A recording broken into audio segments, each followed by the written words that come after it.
It is time to get warm here at the Sports Interaction Studio on this Saturday afternoon as the Calgary Flames get set to play an uncharacteristically early home game at the Scotiabank Saddledome.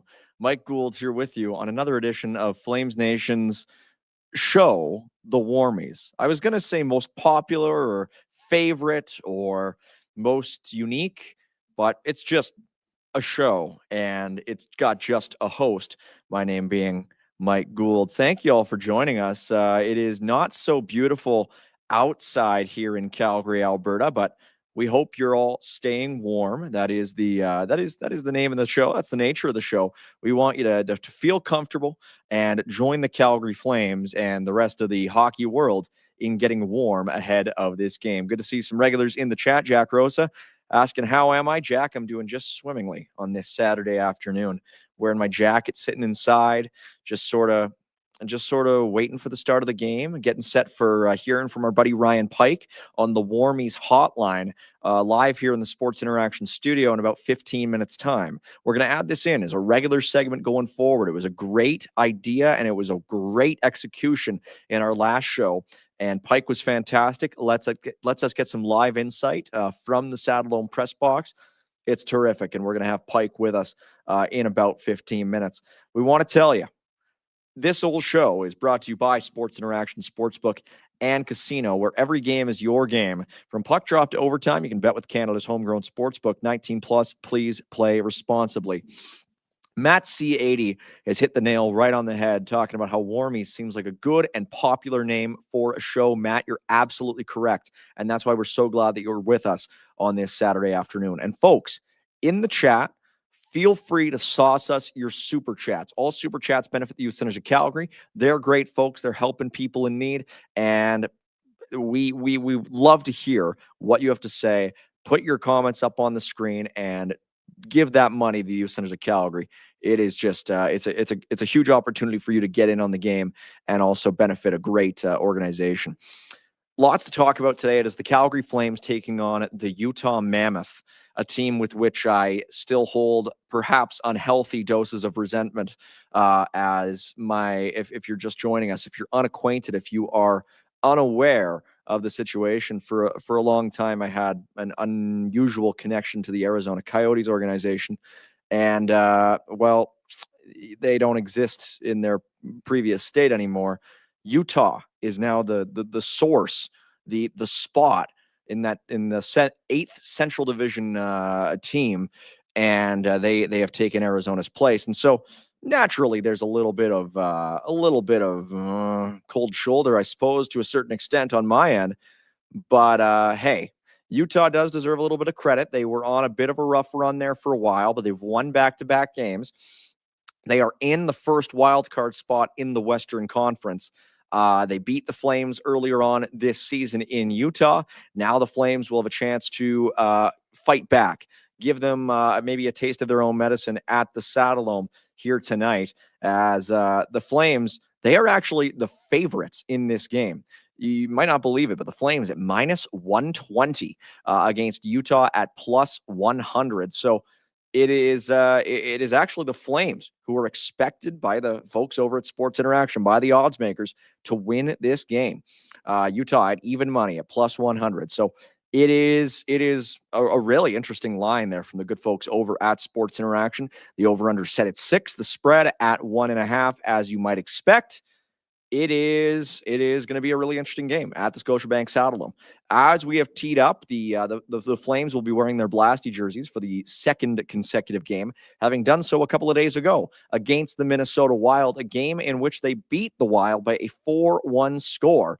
Hey, they did a good job. Their entire group looked pretty good. It is definitely an interesting contest. As Ryan Pike put it in his preview of the game at flamesnation.ca today, the Mammoth won on home ice back in October, and the season series concludes on April 12th, 2026 in Calgary, one of the final games of the 25-26 regular season. Thanks to Brad's 2041 talking about wanting folks to hit the like button. Absolutely, Brads. Get in there and let us know what you think of the show. Tell us how you feel. We want to see those super chats. We want to see those comments. It is very valuable for us here and all the folks who put this show together.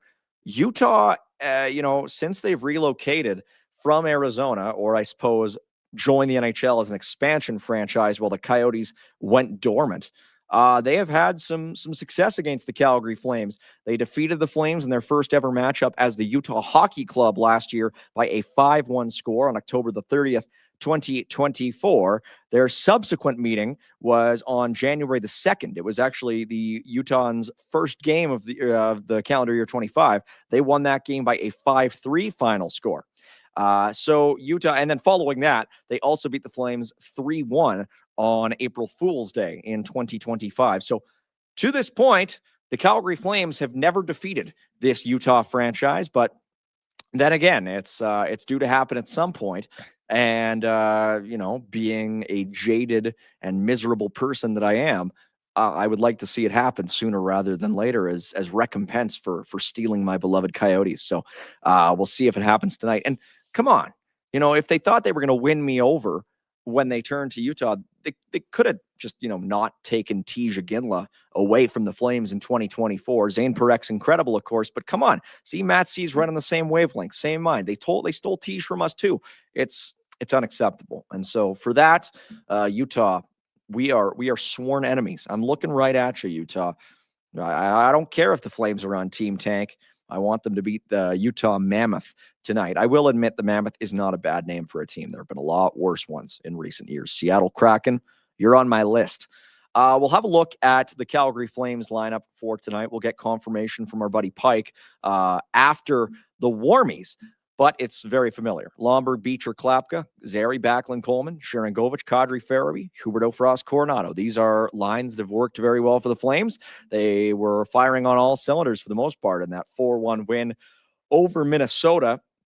Good to see Connor Zary get back on the score sheet. Hey, there's a good sign for the Calgary Flames on their third line, and hopefully maybe a guy like Sharangovich is next to bump the slump. We'll go to the defense as it, again, doesn't look that much different. It is Kevin Ball with Rasmus Andersson, Jan Kuznetsov with Mackenzie Weegar, and Joel Handley with Jake Bean on the Calgary Flames third pairing. And as folks are talking about in the chat, Jack Rosa mentioning that Dustin Wolf has been confirmed as the starter for the Calgary Flames in this game. Some discussion in the chat also as well about how, it could have been the Utah Yeti. I'll be honest.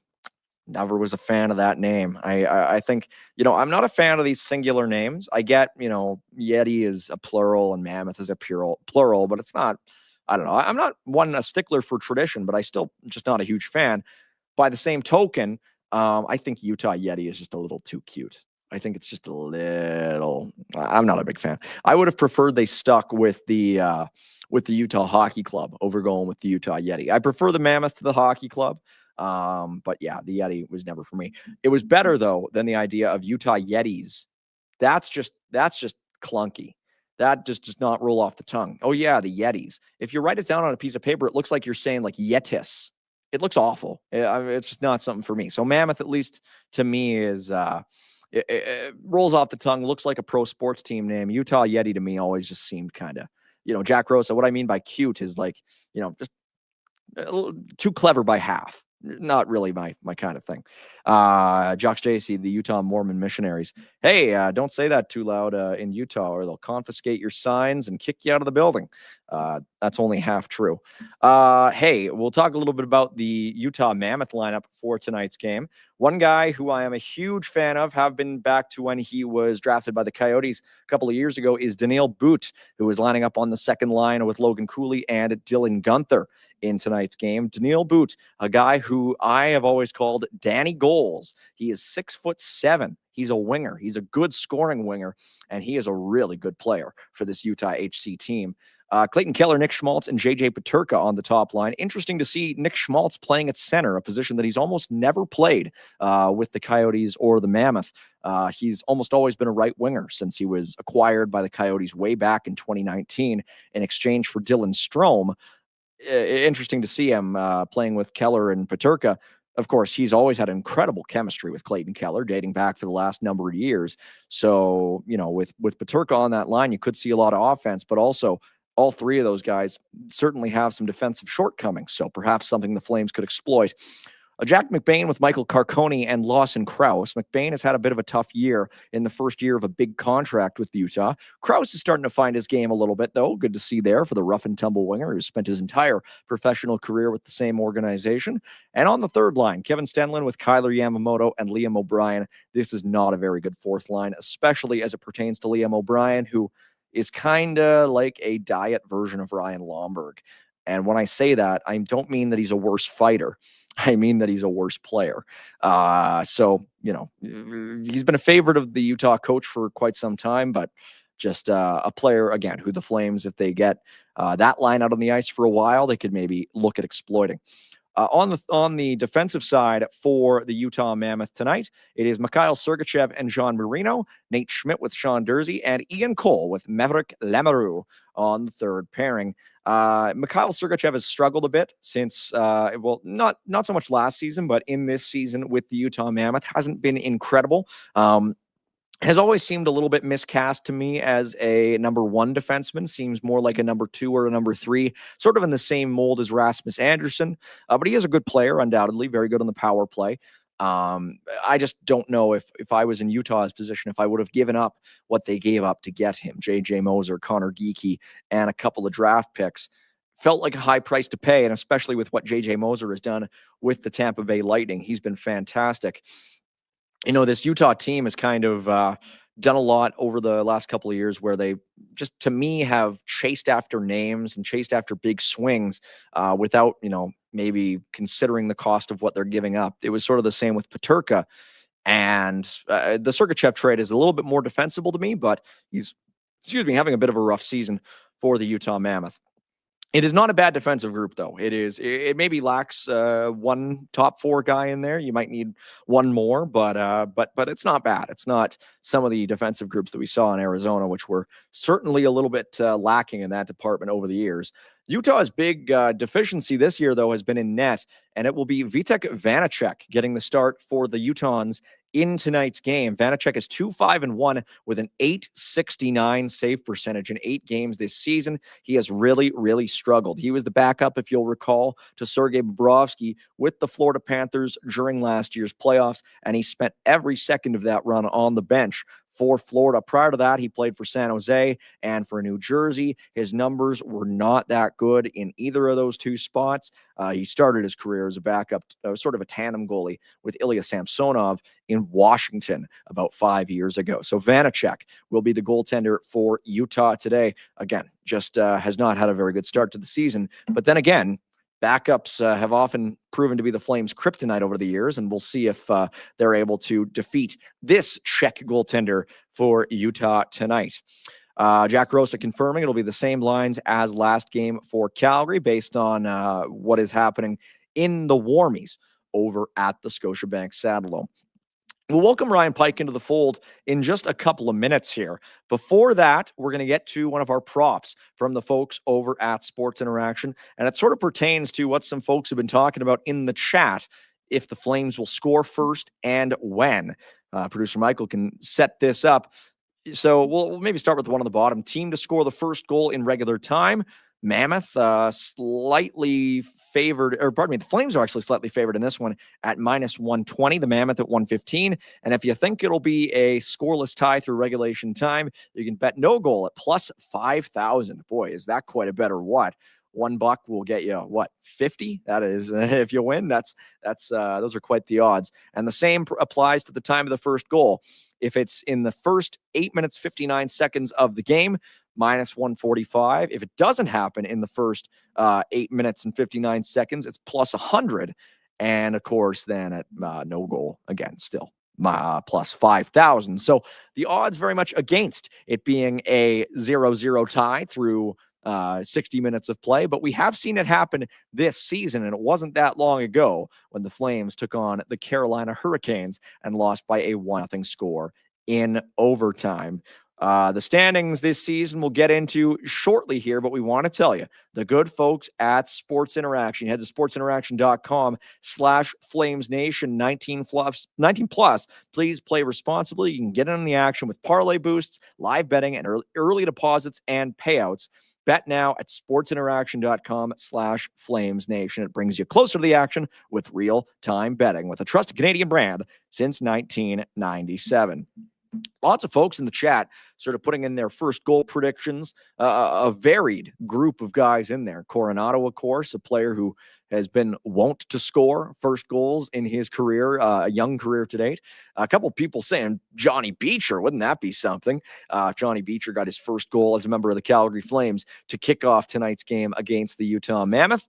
Blake Coleman is one who some folks are discussing as well. Hey, some interesting news that came out just before we went live. We'll get to this and then we'll get to Pike waiting from the Saddledome. This coming from Frank Saravalli, who's talking about how trade chatter is picking up around LA Kings center Phillip Danault. Multiple teams have inquired with LA on his availability. Danault has emerged as a target amid a thin center market. Isn't this interesting? The LA Kings, of course, another team in this Pacific Division against the Calgary Flames. Danault, 32 years of age. And for all the talk this season about certain guys with the Flames struggling to score, none of them have struggled as much as Phillip Danault. 27 games this season with the LA Kings, 0 goals and 4 assists. Danault has long been renowned for his two-way ability, but that's not a good sign when you're a center making $5.5 million a season through the year after this one. 26-27, Danault is under contract at a hefty sum, $5.5 million. He's been a good player for Montreal and LA during his career, a solid sort of number 2 or number 3 center, maybe in the same vein as Michael Backlund. And Frank didn't mention any teams to which Danault could be traded, but we know there's lots out there looking for a center. And if you're the Calgary Flames, maybe looking at dangling a guy like Nazem Kadri, another name worth considering on the market as we now understand it from our buddy Frank, who is, just sort of putting that out there. No teams, immediately connected, but it does say something that Danault is a name on the block, especially for a team like the Kings. We were going to talk about the standings a little bit. I mean, the Kings very much not out of it. They haven't been very good to start the season, but they haven't been that bad either. They're 12-8-7. They've won 12 of 27 games. They're in a playoff spot by virtue of having taken 7 games to overtime. But still, they are a whole 7 points ahead of the Flames, having played in 2 fewer games. So it is very much a noteworthy piece of news coming out on this Saturday afternoon. I don't know if we have him ready in the chat. We're gonna bring in our buddy Ryan Pike if he's here. Michael, I don't know. I don't see Pike just yet. I'll have to shoot him a message just to make sure that he's coming in. But until then, we'll just keep on going with things about the Calgary Flames and the Utah Mammoth. We'll get some comments in the chat as well. Magic 1989 talking about how is Kadri actually on the market or just speculation. We don't know, Magic. It's a really tough one to ascertain because so much of the messaging from the Calgary Flames has been so disjointed this season. There's been things that have been put out in different media forums.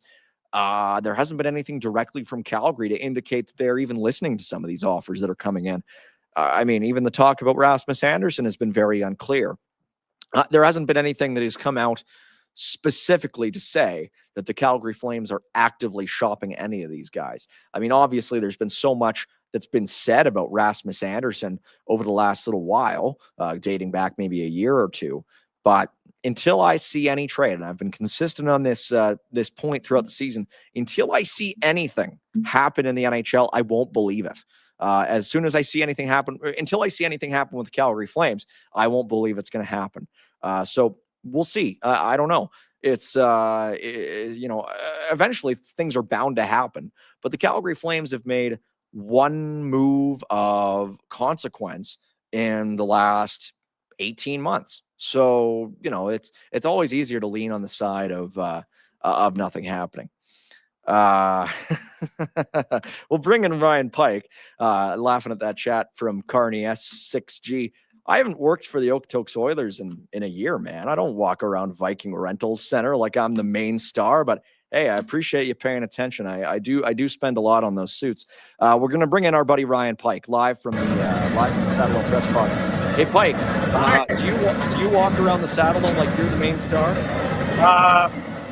No, I adhere to all security protocols as I'm instructed to. Yeah, he's Pike is a handsome devil. He's a good-looking guy, and we got him live from the Saddledome on this Saturday afternoon. Pike, how's the attendance looking there today? Same as usual, about the Fill- same. Filling in. Yeah, it's Pike. it's an afternoon game. It's an early game, so I think people are. It's never full during warm up. It usually fills up after warm up. Dustin Wolf versus Vitek Vanacek. What's your take on the goaltending matchup today? I like Vanacek, but he's their second best goalie. I like Wolf. He might be their second best goalie right now. It's going to be an interesting game. I have an interesting scoop for you. Logan Cooley is not in the lineup for Utah tonight. Oh, wow. Barrett Hayton, who has been a healthy scratch the last couple games, looks like he's back in. Wow. So no Logan Cooley. That's a big Pike bomb there. Barrett Hayton, a good player. I'm surprised that Utah has been keeping him out, but he's another guy who has struggled to score this season. That is a really interesting twist. I wonder if that has anything to do with the weird line combinations that we saw at Daily Faceoff with Nick Schmaltz playing center. It seems like a lot of things are in flux in Utah right now. Yeah, and we saw similar things. Like we've seen the Flames healthy scratch here. Connor Zary, because he probably isn't the best fit on the fourth line. Yaroshir and Govich, other guys. So, there's some guys that just are very good offensive players, but their skill set doesn't lend himself to a checking role. And I would say Barrett Hayton's one of those guys. I would say Logan Cooley's one of those guys. So, if you only have so many offensive spots available, you have to make some choices. Almost wonder about a swap for Hayton and Zary at some point in the future. Hayton, if you don't know, the number 5 overall pick in the 2018 NHL draft, a couple of years older than Connor Zary, but sort of similar type players. Hayton maybe a little bit better defensively. I don't think the Flames are interested in adding age at this point. True, of course. Yeah. They have too many forwards as is, and that's with Martin Pospisil still unavailable. So yeah, we don't know.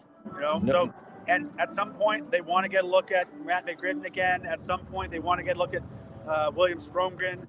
They're missing 2 very significant top 9 forwards for them in Martin Pospisil and Sam Honzek, and they still don't have enough room for all the wingers.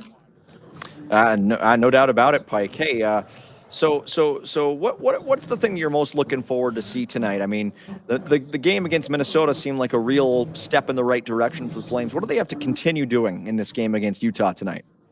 More of the same.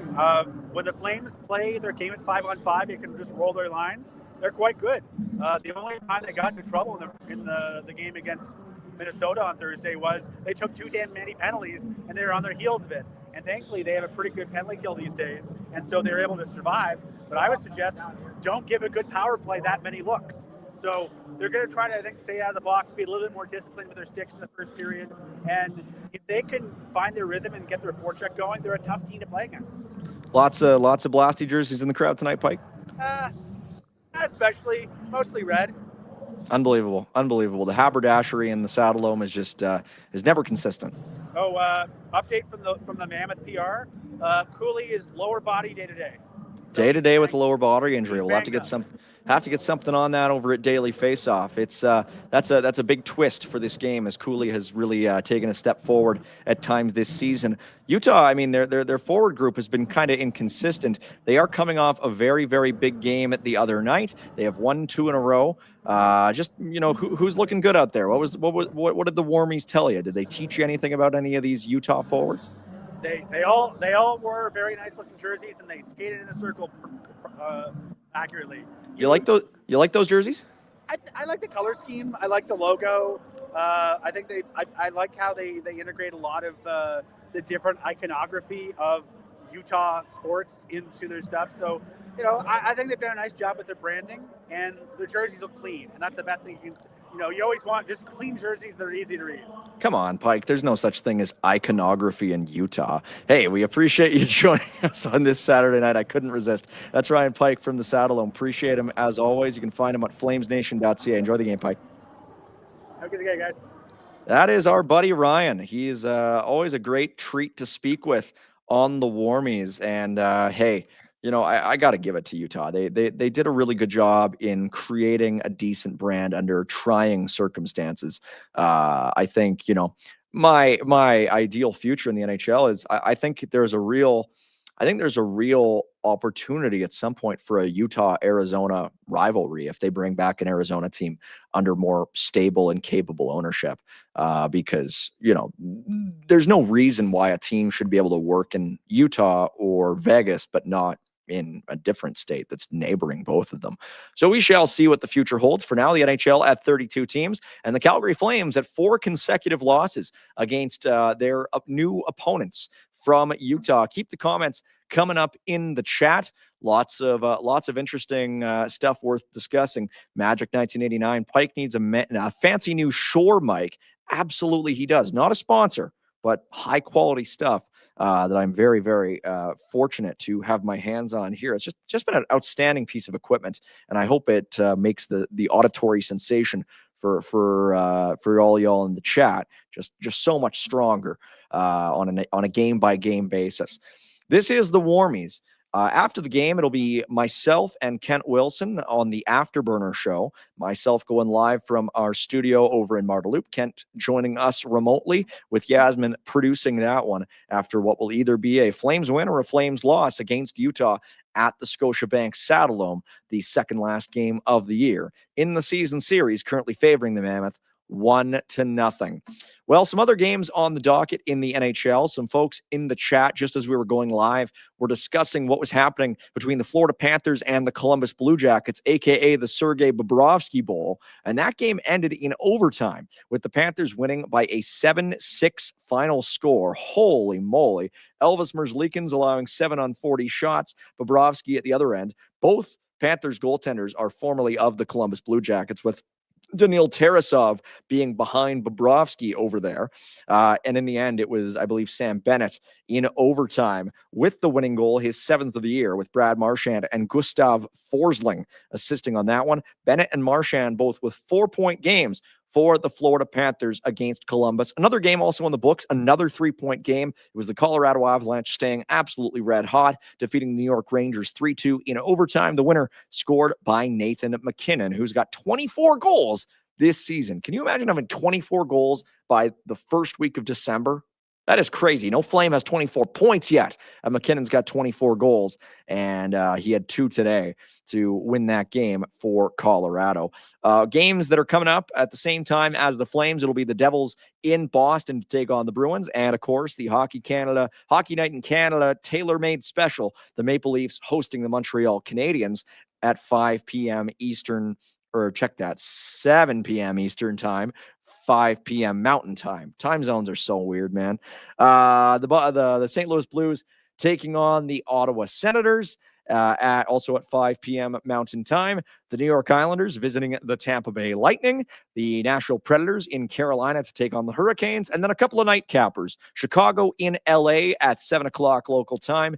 And at 8, it is the Edmonton Oilers hosting the Winnipeg Jets and the Vancouver Canucks playing host to the Minnesota Wild, as well as the Seattle Kraken, 11, 8, and 6. Whew, feel the excitement, taking on the Detroit Red Wings.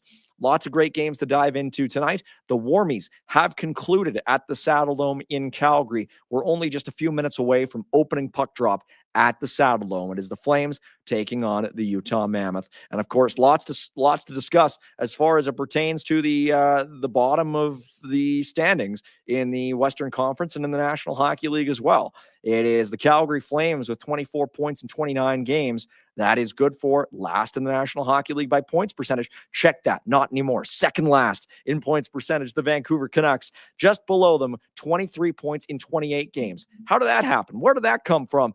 If the Vancouver Canucks end up trading Quinn Hughes, we might be talking about a little bit of a different dimension in the bottom of the standings as we go through the rest of the season. Thank you all for tuning in to this edition of the Warmies on this Saturday afternoon. Enjoy the Flames taking on the Utah Mammoth. For our friends over at Sports Interaction and not the Utah Mammoth, and the Youth Centers of Calgary, thank you to our producer, Michael, and again, to everybody in the chat, everybody in the back end over at the Nation Network. My name, once again, is Mike Gould, and you have been watching this pre-Flames Mammoth edition of the Warmies. Hey, buddies. Thanks for watching. We appreciate it. Also, if you could throw in a like and subscribe, it does help us out with what it is we are doing. And Check out more at flamesnation.ca.